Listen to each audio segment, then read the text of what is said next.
وہ دونوں دروازے تک پہنچ گئے تھے۔ کنڈر مین نے دروازہ کھولنے کے لیے لٹو پر ہاتھ رکھا۔ بہرحال بڑی خوشی ہوئی آپ سے مل کر، لیکن ان حالات میں اس نے سر جھکا کر ہلایا۔ بہرحال میں مجبور تھا، مجھے افسوس ہے۔ کنڈر مین دروازہ کھول کر باہر آ گیا۔ سر پر ہیٹ رکھتے ہوئے وہ کرس کی طرف گھوم گیا۔ کامیابی ہو آپ کو اپنی بیٹی کے سلسلے میں، وہ بولا۔ شکریہ، کرس مسکرائی۔ کامیابی ہو آپ کو دنیا میں۔ اس نے گرم جوشی اور اداسی سے سر ہلایا اور پھر ڈھیلے قدموں سے چل دیا۔ وہ سامنے کھڑی پولیس کار کی طرف جا رہا تھا اور کرس اسے جاتے دیکھتی رہی۔ ہوا کا ایک جھونکا آیا تو کنڈر مین نے اپنا ایک ہاتھ ہیڈ پر رکھ لیا۔ کرس نے دروازہ بند کر لیا۔ کنڈر مین کار کی پچھلی سیٹ پر بیٹھ گیا اور گردن گھما کر کرس کے گھر کی طرف دیکھا۔ اسے کچھ شک سا ہوا کہ یہ ریگان کے کمرے کی کھڑکی میں کوئی کھڑا ہوا تھا۔ ایک دبلا سا سایہ جو بڑی تیزی سے، بجلی کی سی تیزی سے کھڑکی کے سامنے سے ہٹ کر نظروں سے اوجھل ہو گیا۔ وہ یقین سے نہیں کہہ سکتا تھا۔ اس نے گردن گھمائی تھی تو سائے کی ایک جھلک نظر آئی تھی۔ البتہ یہ اس نے ضرور دیکھا کہ ریگان کے کمرے کی کھڑکی کھلی تھی۔ یہ عجیب بات، وہ منتظر رہا۔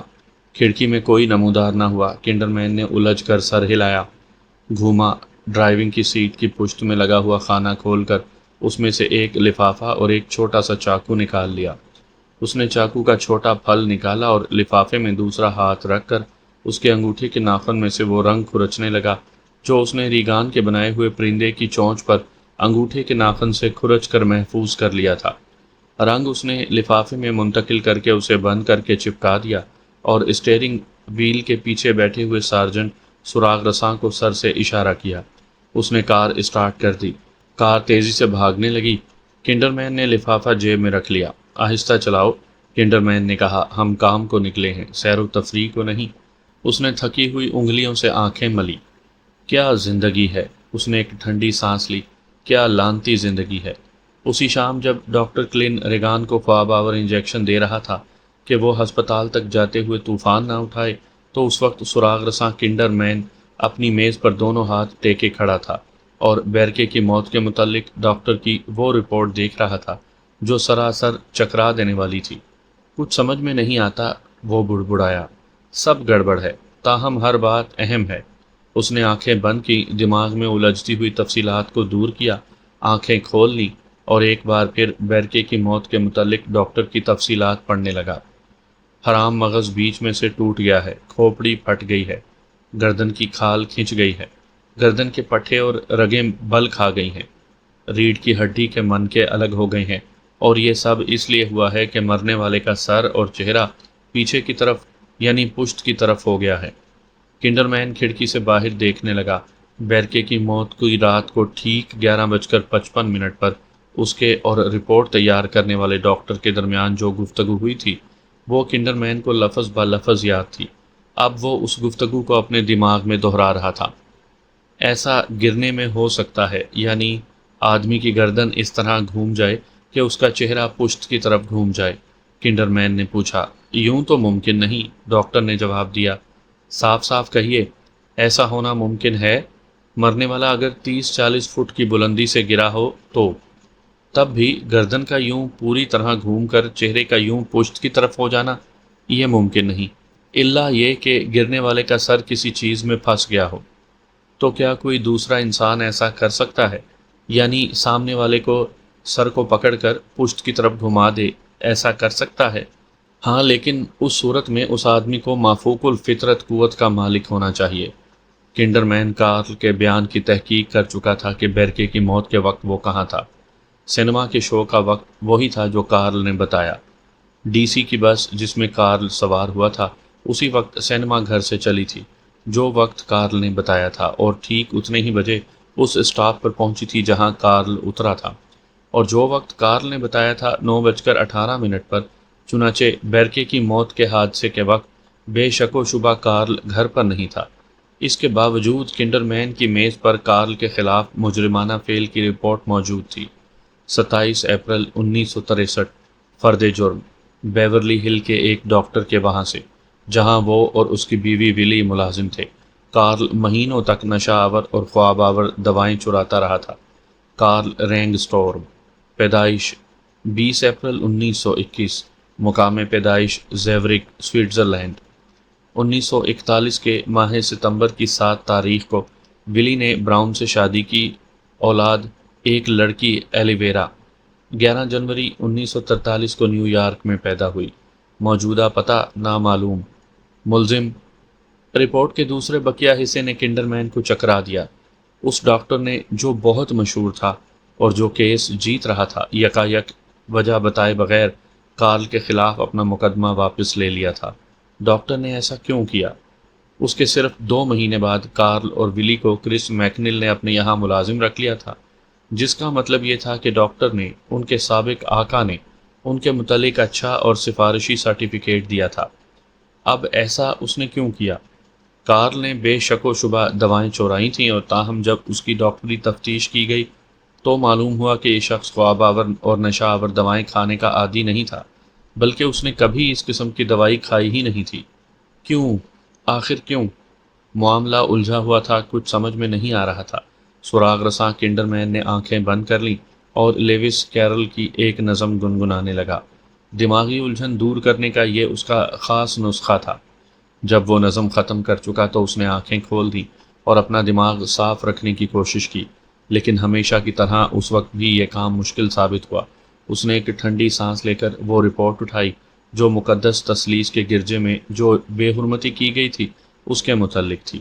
تب عضو مخصوصہ، انسانی فضلہ، دامیان کا راز، ان ناموں کو نیچے اس نے سرخ لکیریں لگا دی تھی۔ اس نے ایک بار پھر ایک لمبا سانس لیا اور وہ کتاب اٹھائی جو جادو، منتر اور شیطان کی پوجا کے متعلق تھی۔ اس نے وہ صفحہ کھولا جس پر اس نے نشان رکھا تھا، سیاہ عیشاء ربانی، شیطان کی عبادت کی ایک خاص رسم جس میں مندرجہ ذیل رسومات ادا کی جاتی ہیں۔ نمبر 1، داز، جو پجاریوں اور برادری میں برائی پھیلانے کے لیے کہا جاتا ہے۔ نمبر 2، شیطان سے مباشرت کے لیے کہتے ہیں کہ بڑی تکلیف دہ ہوتی ہے کیونکہ شیطان کا عضو مخصوصہ برف کی سل کی طرح ٹھنڈا ہوتا ہے۔ نمبر 3، مختلف قسم کی بے حرمتیاں جو عموماً جنسی ہوتی ہیں، مثلا مقدس روٹی کی تحقیر میں غیر معمولی طور پر بڑی روٹیاں بنائی جاتی ہیں۔ یہ اس آٹے سے بنائی جاتی ہیں جو مختلف قسم کی غلاظتوں، حیض کے خون اور پیپ سے گوندا جاتا ہے۔ ان روٹیوں کے بیچ میں سے چیر کر عورت کی اندام نہانی کی شکل بنا دی جاتی ہے۔ اس نقلی اندام نہانی میں شیطان کے پجاری اپنا عضو داخل کر کے ہلتے اور کہتے ہیں کہ وہ کنواری ماں مریم سے زنا کر رہے ہیں، یا عیسیٰ ابن مریم سے عمل قوم لوط کر رہے ہیں۔ اسی طرح کی ایک دوسری رسم یہ ادا کی جاتی ہے کہ مسیح کا مجسمہ ایک لڑکی کی اندام نہانی میں داخل کر دیا جاتا ہے، مقدس روٹی اس کی مقاد میں داخل کر دی جاتی ہے، پھر شیطان کا بڑا پجاری اس لڑکی سے زنا اور عمل قوم لوط کر کے مجسمے اور روٹی کو توڑ دیتا ہے، اور اس عمل کے دوران عیسیٰ اور مریم کو گالیاں دیتا ہے۔ حضرت عیسیٰ علیہ السلام اور مقدس مریم کے قد آدم مجسمے بھی اس رسم میں استعمال کیے جاتے ہیں۔ مقدس مریم کا مجسمہ اس طرح رنگا جاتا ہے اور اسے اس طرح بنایا جاتا ہے کہ وہ ایک فاحشہ عورت کا مجسمہ بن جاتا ہے۔ اس مجسمے کی چھاتیاں غیر معمولی طور پر بڑی ہوتی ہیں جسے پجاری چوستے ہیں، اور اس مجسمے کی باقاعدہ اندام نہانی بھی بنی ہوتی ہے جس میں پجاری اپنے عضو مخصوصہ داخل کرتے ہیں۔ عیسیٰ کا مجسمہ استادہ وہ عضو مخصوصہ کے ساتھ بنایا جاتا ہے جسے عورتیں اپنے اندام نہانی میں اور مرد اپنی مقاد میں داخل کرتے ہیں۔ بعض اوقات عیسیٰ کے مجسمے کے بجائے کسی مرد کو صلیب سے باندھ دیا جاتا ہے اور اس سے وہی عمل کیا جاتا ہے جو مسیح کے مجسمے سے، اور جب اس مرد کی منی خارج ہوتی ہے تو اسے ایک پیالے میں جو حضرت عیسیٰ کے مقدس پیالے کی بھونڈی نقل ہوتا ہے لے لیا جاتا ہے، اور اس ناپاک سیال کو مقدس روٹی کے آٹے میں دوسری ناپاکیوں کے ساتھ ملا دیا جاتا ہے۔ یہ کنڈرمین کتاب کے صفحے الٹنے لگا اور اسی صفحے پر پہنچ گیا جس پر اس نے نشان لگا رکھا تھا۔ ایک پیراگراف شیطانی قتل سے متعلق تھا، یعنی وہ قتل جو کسی انسان کا شیطان کرتا ہے۔ وہ آہستہ آہستہ رک رک کر یہ تفصیلات پڑھنے لگا۔ جب پڑھ چکا تو اس کے ماتھے پر سوچ کی سلوٹیں ابھر آئیں۔ اس نے حیرت سے سر ہلایا، میز پر کے لیمپ کی طرف دیکھا، لیمپ بجھایا، اٹھا اور دفتر سے باہر آ گیا۔ نوجوان پہرے دار سینڈوچ کھا رہا اور ساتھ ہی ساتھ موما بھی بھرتا جا رہا تھا۔ کنڈرمین اس کے قریب پہنچا، اس نے سر اٹھا کر سراغ رساں کی طرف دیکھا۔ بیرکے ڈیننگ، کنڈرمین نے سرگوشی میں کہا، پہرے دار نے سر ہلایا اور سینڈوچ ہاتھ میں ہی لیے اٹھ کھڑا ہوا اور کمرے کی طرف بڑھا۔ کنڈر مین اس کے پیچھے چلا۔ وہ 32 نمبر کے خانے کے سامنے پہنچ کر رک گئے۔ پہرے دار نے تابوت نما خانہ کھینچ کر باہر نکالا۔ اس میں بیرکے ڈیننگ کی لاش رکھی ہوئی تھی۔ کنڈر مین چند ثانیوں تک فرش پر نظریں گاڑے رہا۔ پہرے دار بدستور سینڈوچ کھا رہا تھا اور اس کے ذرات فرش پر ٹپک رہے تھے۔ کنڈر مین نے نظریں اٹھائیں لاش کی طرف۔ اس نے پھر وہی دیکھا جو پہلے بھی دیکھ چکا تھا اور یقین نہیں کیا تھا کہ ایسا ہو سکتا ہے۔ بیرکے ڈیننگ کا سر اس طرح پیچھے کی طرف گھوما ہوا تھا یا گھمایا ہوا تھا کہ اس کا چہرہ پشت کی طرف ہو گیا تھا۔ سامعین کرام، آپ سن رہی ہیں ایک خوفناک اردو کہانی جس کا نام ہے آسیب۔ یہ اس سلسلے کی قسط نمبر 10 ہے۔ مجھے امید ہے آپ کو میری یہ کاوش پسند آ رہی ہوگی۔ آپ نے اگر ابھی تک میرا چینل مائی وائس سبسکرائب نہیں کیا تو ابھی میرے چینل کو سبسکرائب کر کے بیل نوٹیفیکیشن آن کر لیجئے تاکہ آنے والی ہر نئی کہانی کی اطلاع بر وقت آپ تک پہنچ سکے۔ دامیان کاراس کالج کے میدان میں دوڑ لگا رہا تھا۔ اس نے خاکی نکر اور گنجی پہن رکھی تھی جو پسینے سے تر ہو رہی تھی۔ سامنے ایک ٹیلے پر سفید گنبد تھا۔ یہ کالج کی رصد گاہ تھی جہاں سے ستاروں کی چال کا معائنہ کیا جاتا تھا۔ پیچھے میڈیکل کالج کی عمارت تھی۔ جب سے اسے گرجے کے فرائض سے بری کیا گیا تھا تب سے دامیان کاراس روزانہ یہاں دوڑ لگانے لگا اور اپنی سستی اور نیند بھگانے کے لیے آ جاتا تھا۔ اس دوڑ سے ورزش بھی ہو جاتی تھی اور اس کے دل پر جو بوجھ تھا وہ بھی ہلکا ہو جاتا تھا۔ دوڑتے ہوئے کاراس نے موڑ مڑا تو دیکھا کہ کنارے کے ایک بینچ پر کوئی بیٹھا تھا۔ اسی بینچ پر کاراس کا سویٹر، پتلون اور تولیہ رکھے ہوئے تھے۔ بینچ پر بیٹھا ہوا آدمی ادھیڑ عمر کا تھا جس نے ڈھیلا اوور کوٹ اور تڑی مڑی فلیٹ ہیٹ پہن رکھی تھی۔ یہ شخص جیسے کاراس کو ہی دیکھ رہا تھا۔ کیا واقعی وہ اسے ہی دیکھ رہا تھا؟ بے شک، کیونکہ جس طرف کاراس جاتا تھا اسی طرف اس آدمی کا سر بھی گھوم جاتا تھا۔ اوور کوٹ والا بینچ پر سے اٹھ کر کاراس کی طرف بڑھا۔ فادر کاراس، لیفٹیننٹ کنڈر مین نے آواز دی۔ دوڑتے ہوئے پادری نے گھوم کر سراغ رساں کی طرف دیکھا، اسبات میں سر ہلایا اور دھوپ میں کھڑے ہو کر اس کے قریب آنے کا انتظار کرنے لگا۔ معافی چاہتا ہوں، اگر میں ورزش کے دوران ٹھہر گیا تو پٹھے اینٹنے لگیں گے، کاراس نے کہا۔ ٹھیک ہے، آپ ورزش جاری رکھیے، کنڈر مین نے بے دلی سے کہا۔ جہاں اس نے کار پارک کی تھی وہاں سے یہاں تک کا فاصلہ طے کرنے میں بھی وہ تھک گیا تھا۔ پہلے ملاقات ہوئی ہے ہماری؟ کاراس نے پوچھا۔ نہیں فادر، لیکن لوگ کہتے ہیں کہ آپ باکسر معلوم ہوتے ہیں، اور وہ صحیح کہتے ہیں۔ پتہ نہیں کون سے پادری نے کہا تھا۔ وہ جیب سے اپنا بٹوا نکالنے لگا۔ نام بھول جاتا ہوں، یاد ہی نہیں رہتے۔ آپ کا نام تو آپ نہیں بھولے ہوں گے۔ مجھے ولیم کنڈر مین کہتے ہیں فادر۔ اس نے اپنا شناختی کارڈ پادری کی آنکھوں کے سامنے نچایا۔ سراغ رساں شعبہ قتل۔ اچھا۔ کاراس نے تمغہ اور شناختی کارڈ ایک بچے کی سی دلچسپی سے دیکھا۔ دوڑنے سے کاراس کا چہرہ سرخ ہو رہا تھا اور پسینے سے چمک رہا تھا۔ وہ اپنے ساتھ چلتے ہوئے سراغ رساں کی طرف گھوم گیا۔ فرمائیے، آپ واقعی ایک پیشہ ور باکسر معلوم ہوتے ہیں فادر، اور آپ کی آنکھ کے قریب یہ زخم کا لمبا نشان کلس کے جیسا۔ ہاں، ایک فلم میں مارولن برانڈ کی آنکھ کے قریب ایسا ہی نشان بنایا گیا تھا۔ کسی نے بتایا نہیں آپ کو آپ مارلن برانڈو جیسے معلوم ہوتے ہیں؟ نہیں، باکسنگ کی ہے؟ یوں ہی سی۔ آپ اسی علاقے کے ہیں؟ New York. گولڈن گلاؤز؟ غلط کہا میں نے؟ صحیح کہا کپتان، کاراس مسکرایا۔ اچھا، آپ بتائیے کیا خدمت کر سکتا ہوں آپ کی؟ ذرا آہستہ چلیے فادر، سانس کی تکلیف ہے ذرا۔ کنڈر مین نے اپنے گلے کی طرف اشارہ کیا۔ اوہ معاف کیجیے، کاراس نے اپنی رفتار کم کر دی۔ کوئی بات نہیں۔ سگریٹ پیتے ہیں آپ؟ پیتا ہوں۔ آپ کو نہیں پینی چاہیے۔ اچھا، تو آپ بتائیے کہ مسئلہ کیا ہے؟ بے شک بے شک، آپ مصروف تو نہیں ہیں؟ میں مخل تو نہیں ہو رہا؟ کاہے میں؟ شاید آپ دل میں دعائیں مانگ رہے ہوں گے۔ کوئی بات نہیں، آپ کہیے، کاراس مسکرایا۔ ہاں، بھولا بھالا، آپ تو ماہر نفسیات ہیں، میں کس کو بے وقوف بنا رہا ہوں؟ خیر تو فادر، یہ گھماؤ پھراؤ باتیں کر کے حقیقت اگلوا لینا میرا خاص طریقہ ہے، یعنی کنڈر مین ترکیب، لیکن آپ کے ساتھ یہ ترکیب نہیں چلے گی۔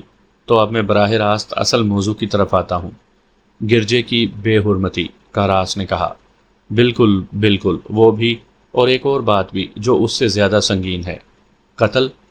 بالکل بالکل، یعنی کمال ہے۔ شعبہ قتل، کاراس نے شانے اچکائے۔ کوئی بات نہیں مارلن برانڈو، کوئی بات نہیں۔ آج تک میں نے کسی پادری کو ایسا ہوشیار نہیں دیکھا۔ حالانکہ کاراس مسکرا رہا تھا، لیکن دل ہی دل میں افسوس کر رہا تھا کہ اس نے کنڈر مین کے لطیف جذبات اور خود اعتمادی کو ٹھیس پہنچائی ہے۔ چنانچہ اس نے کنڈر مین کی مجروح خود اعتمادی پر پھاہا رکھنے کی غرض سے کہا، لیکن میں سمجھا نہیں ان کا تعلق کیا ہے ایک دوسرے سے؟ میرا مطلب ہے گرجے کی بے حرمتی اور واردات قتل کا۔ فادر، ایک بات کہوں، یہ بات ہمارے درمیان ہی رہے، آپ کے اور میرے، یعنی راز میں، اعتراف گناہ کے معاملے کی طرح۔ بے شک۔ کاراس دلچسپی سے کنڈر مین کی طرف دیکھ رہا تھا۔ اب کہیے، آپ اس ڈائریکٹر کو جانتے ہیں جو یہاں اپنی فلم کی شوٹنگ کر رہا تھا، بیرکے ڈیننگ؟ ہاں، دیکھا تھا اسے۔ دیکھا تھا؟ کنڈر مین نے سر ہلایا۔ اور آپ یہ بھی جانتے ہیں کہ اس کی موت کیسے واقع ہوئی؟ ہاں، اخبارات۔ کاراس نے شانے اچکائے۔ وہ تو صرف ایک جز تھا، صرف ایک حصہ۔ اچھا، اس کا صرف ایک حصہ؟ آپ سحر اور جادو کے متعلق کیا جانتے ہیں؟ کیا؟ سنیے، ایک ذرا صبر، میں ایک چیز کی طرف آ رہا ہوں۔ ہاں، تو سحر آپ جانتے ہیں؟ تھوڑا بہت۔ میرا مطلب ہے مخالف طرف سے، یعنی ساحرانہ رخ سے، ہمارے رخ سے نہیں، غیر ساحرانہ رخ سے نہیں۔ ایک دفعہ میں نے اس کے متعلق ایک مقالہ لکھا تھا، نفسیاتی نقطۂ نظر سے۔ اچھا، واہ، بہت عمدہ۔ یہ آپ نے بڑا انکشاف کیا ہے۔ آپ میری مدد کر سکتے ہیں، یعنی بہت زیادہ مدد کر سکتے ہیں۔ تو فادر، سحر… وہ لوگ موڑ مڑ کر بینچ کے قریب پہنچے تو کنڈر مین نے پادری کا بازو پکڑ لیا۔ اب میں ایک نو آموز ہوں، اناڑی ہوں بالکل، اور فادر، میں یہ اعتراف کرتے ہوئے ذرا بھی شرم محسوس نہیں کر رہا کہ میری تعلیم بھی یوں ہی سی ہے۔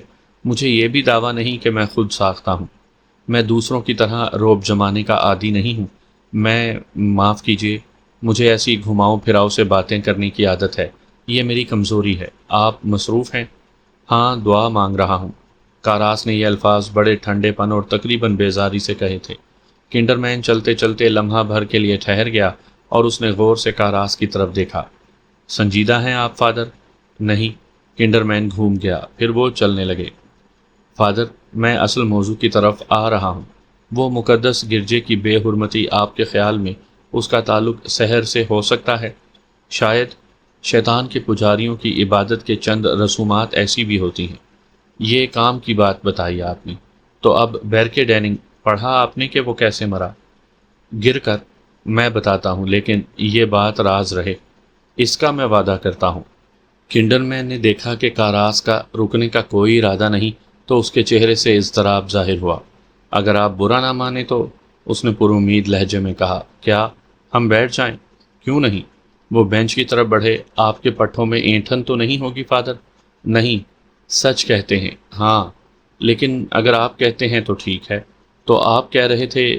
ایک سیکنڈ۔ کنڈر مین نے اطمینان کی ایک سانس لے کر اپنا دکھتا ہوا جسم بینچ پر ٹکا دیا۔ آہا، اب ٹھیک ہے، وہ بولا۔ کاراس تولیہ اٹھا کر اپنے چہرے اور بازوؤں پر سے پسینہ پہنچ رہا تھا۔ یہ ادھیڑ عمر بھی ایک عذاب ہے۔ کیا زندگی ہے سالی، کیا زندگی ہے۔ بیرکے ڈیننگ، بیرکے ڈیننگ، کنڈر مین نے کہا۔ کاراس تولیے سے اپنی گردن پہنچ رہا تھا۔ بیرکے ڈیننگ، مقدس باپ، پتھر کے بلند عمودی زینے کے قدموں میں پڑا ملا، اور اس وقت ٹھیک 7:05 ہوئے تھے، اور بیرکے ڈیننگ کا سر پوری طرح سے پشت کی طرف گھوما ہوا تھا، چہرہ پیٹھ کی طرف ہو گیا تھا۔ کاراس کے گردن پہنچتے ہوئے ہاتھ رک گئے۔ اس نے غور سے سراغ رساں کی طرف دیکھا۔ ایسا گرنے میں نہیں ہوا؟ آخر کاراس نے پوچھا۔ ممکن تو ہے، کنڈر مین نے شانے اچکائے، لیکن قرینے قیاس نہیں ہے، کاراس نے سوچتے ہوئے کہا۔ اس سلسلے میں میرا مطلب ہے دھیان سحر کی طرف نہیں جاتا؟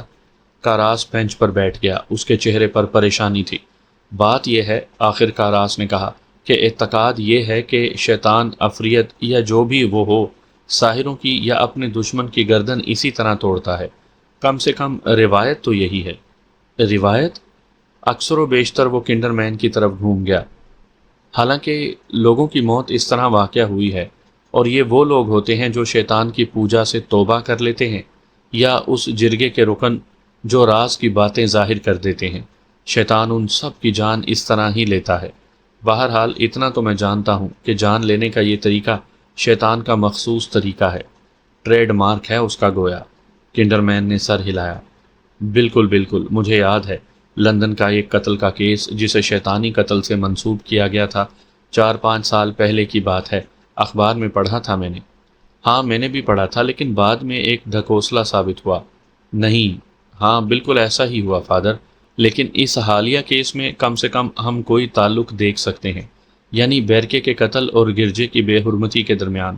ممکن ہے کوئی پاگل ہو، ممکن ہے کسی کو گرجے سے نفرت ہو، شاید کسی دیوانے نے یہ کام کیا ہو، کوئی مریض پادری۔ کاراس بڑبڑایا، یہی مطلب ہے نا آپ کا؟ فادر، آپ ماہر نفسیات ہیں، اس لیے آپ ہی بتائیے۔ بے شک یہ حرمتی سراسر کسی دماغی مریض کا کام ہے، یعنی مریضانہ فعل ہے یہ، اور اگر بیرکے کا خون کیا گیا ہے تو پھر اس کا قاتل بلا شبہ مریض ہی ہے، اور وہ شاید سحر وغیرہ سے واقف ہے۔ ہو سکتا ہے۔ ہو سکتا ہے، کنڈر مین نے دہرایا۔ چنانچہ اب یہ بھی ہو سکتا ہے کہ وہ مریض پڑوس میں رہتا ہے اور رات کے وقت بھی گرجے میں آ جا سکتا ہے۔ مریض پادری، کاراس نے اپنی خاکستری پتلون اٹھا لی۔ فادر، جانتا ہوں کہ یہ آپ کے لیے مشکل ہے، لیکن آپ ماہر نفسیات ہیں۔ یہاں جو پادری رہتے ہیں فادر، تو میری خدمات کا تبادلہ کر دیا گیا ہے۔ اچھا، یعنی سال پورا ہونے سے پہلے ہی؟ یہ حکم ہے، کاراس نے پتلون پہنتے ہوئے کہا۔ تاہم یہ تو آپ جانتے ہی ہوں گے کہ کون بیمار ہے اور کون نہیں۔ میرا مطلب ہے اس قسم کا مریض، یعنی جب آپ وہاں تھے تو۔ نہیں لیفٹیننٹ، نہیں، تحلیل نفسی کرنا میرا موضوع نہیں ہے، اور نہ ہی میں نے تحلیل نفسی کی ہے۔ میں صرف یہ کرتا ہوں کہ مشورے دیتا ہوں۔ بہرحال، کاراس نے پتلون کے بہتام لگاتے ہوئے کہا، میں کسی ایسے پادری کو نہیں جانتا جسے ایسا مرض ہو، اور اگر جانتے ہوں تب بھی یقیناً مجھے تو نہیں بتائیں گے، یعنی اصولاً۔ ظاہر ہے۔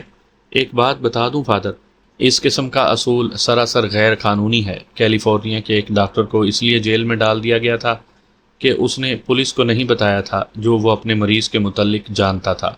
یہ آپ مجھے دھمکی دے رہی ہیں؟ نہیں، ضمناً ذکر کیا ہے۔ میں جج سے کہہ سکتا ہوں کہ یہ اعتراف گناہ کا معاملہ ہے۔ کاراس نے اپنی قمیض پتلون میں ڈالتے ہوئے مسکرا کر کہا، آئیے میں آپ کو آپ کی کار تک پہنچا دوں۔ کنڈر مین نے اس کی طرف دیکھا۔ اپنی جگہ سے ہلنے کا فی الحال اس کا کوئی ارادہ نہیں تھا۔ تو پھر ہماری گفتگو ختم ہوئی؟ کاراس ایک پیر بینچ پر رکھ کر سراغ رساں کی طرف گھوم گیا۔ لیفٹیننٹ، وہ بولا، اگر کوئی ایسا پادری ہوتا تو میں اس کا نام بتائے بغیر آپ کے سامنے یہ اعتراف ضرور کر لیتا کہ ایک ایسا مریض ہمارے گروہ میں ہے، اور پھر یہ معاملہ میں پروونشل کے سامنے رکھ دیتا، لیکن یقین کیجئے میں کسی ایسے پادری سے واقف نہیں ہوں۔ خیر، یقین کیجئے کہ یہ تو میں نے کبھی سوچا بھی نہیں تھا کہ یہ کام کسی پادری کا ہو سکتا ہے۔ اگر میں ایسا کہتا تو خود آپ مجھے گدھا کہتے۔ وہ اپنا سر ہلا رہا تھا۔ یہ خفیہ کلب اور یہ شیطانی فرقے بلا وجہ انسانوں کی جان لیتے ہیں۔ ایسے واقعات ہوتے ہیں نا فادر، تو پھر آدمی کچھ سوچنے پر مجبور ہو ہی جاتا ہے۔ یہ برا دور ہے، دیوانگی کا زمانہ ہے، مذہبی دیوانگی، خدا سے متنفر ہونے کی دیوانگی، شیطان کو اپنا بنانے کی دیوانگی، قتل و غارت کی دیوانگی، سیدھا راستہ چھوڑ کر غلط راستے پر چلنے کی دیوانگی۔ اور فادر، زمانے کے ساتھ قدم اٹھانے کے لیے ہمیں بھی تو تھوڑا بہت دیوانہ بننا پڑتا ہے۔ کاراس نے اسے اتفاق کرتے ہوئے سر ہلایا۔ عجیب باتیں ہو رہی ہیں، کنڈر مین نے کہا، ناقابل یقین اور خلاف عقل واقعات۔ فادر، میرا مطلب ہے ڈاکٹر، یا تو میں پاگل ہو گیا ہوں یا آپ کے خیال میں ہمارے یہاں، میرا مطلب ہے اس علاقے میں شیطان کے پجاریوں کا کوئی گروہ اور ان کی کوئی خفیہ عبادت گاہ موجود ہے۔ کیا بات کر رہے ہیں آپ؟ کاراس بولا۔ تو پھر ہو سکتا ہے۔ میں سمجھا نہیں۔ فادر کاراس، میں احمق نہیں ہوں، نہ پاگل ہوں۔ اس وقت آپ ایک بے حد ہوشیار، ماہر اور گرگ باراں دیدہ سراغ رساں سے بات کر رہے ہیں، اور اب میں کہتا ہوں کہ آپ صاف باتیں نہیں کر رہے۔ آپ کا طریقہ اب تک اپنے آپ کو بچانے کا رہا ہے۔ آپ نے کھل کر بات کی ہی نہیں، آپ نے بچاؤ قسم کی باتیں کی ہیں، تاکہ آپ سراغ رساں کنڈر مین کے سامنے ایک توہم پرست بلکہ بے دین پادری ثابت نہ ہو۔ کاراس نے حیرت اور احترام سے کنڈر مین کی طرف دیکھا۔ بے حد ہوشیار اور زیرک ہیں آپ، وہ بولا۔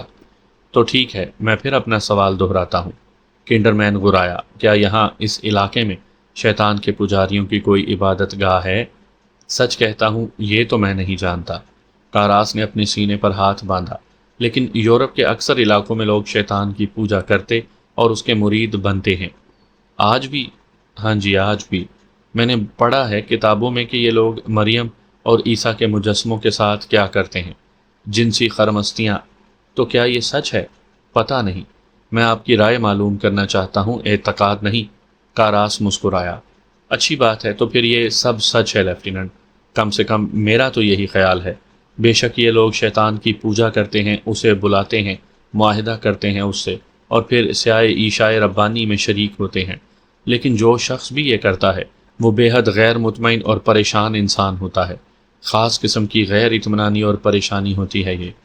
اس قسم کی پریشانی کی ایک طبیبی اصطلاح ہے، شیطانزم، اور اس کا مطلب ہے وہ مرض جس میں انسان جنسی لذت حاصل ہی نہیں کر سکتا الا یہ کہ اس کا تعلق سراسر کافرانہ عمل سے ہو۔